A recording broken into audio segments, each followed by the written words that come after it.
जय हिंद साथियों, स्वागत है आप सभी का शाइन वाईटी क्लासेस में।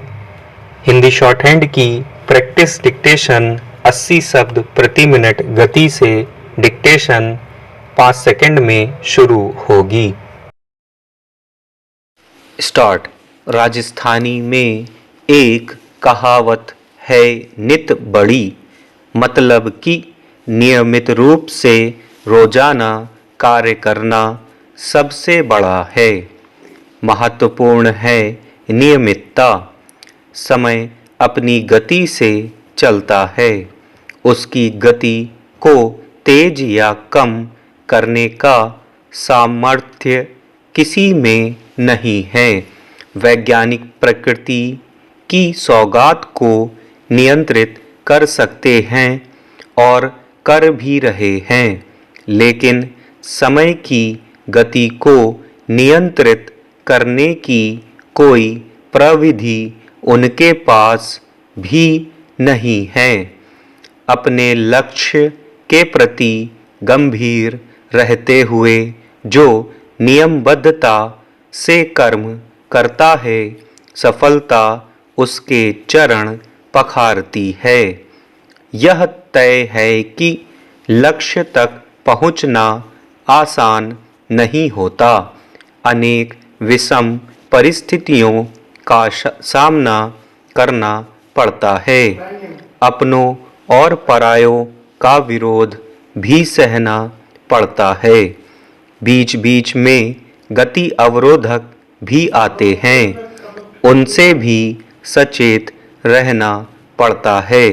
लेकिन जो धैर्य के साथ शांत चित्त से पूरी दृढ़ता से नियमित रूप से आगे बढ़ते रहने का साहस रखता है, उसे अपने लक्ष्य तक पहुंचने में कोई ताकत नहीं रोक सकती। नित्य के महात्म्य को लेकर राजस्थानी की एक लोक कथा का मुझे स्मरण हो आया। एक गांव में शिव मंदिर था। शंकर भगवान के दर्शन करने कई लोग जाते थे, लेकिन उनमें से 2 पक्के भक्त थे जो रोजाना मंदिर जाते थे। एक था गरीब किसान और दूसरा था गांव का सेठ। किसान सूर्योदय से पूर्व स्नान करके झोपड़ी में रखे मिट्टी के मटके को झुकाकर अपने मुंह में पानी भरता और तत्काल मंदिर के लिए रवाना हो जाता। उसकी झोपड़ी से मंदिर लगभग आधा कोस दूर था। मुंह में पानी भरा होने से उसे सांस लेने में दिक्कत भी होती, लेकिन वह अविचल भाव से मंदिर पहुंचता। मुंह में भरा जल शिवलिंग पर चढ़ाता, हाथ जोड़ प्रणाम करता और फेरी लगाता। सेठ जी भी सुबह सुबह मंदिर जाते, चांदी के लोटे में दूध ले जाते, विधि विधान से शंकर भगवान की पूजा करते, दूध से अभिषेक करते, अन्न धन का भंडार भरा रखने की प्रार्थना करते। दोनों भक्तों का नित्य का यही नियम था।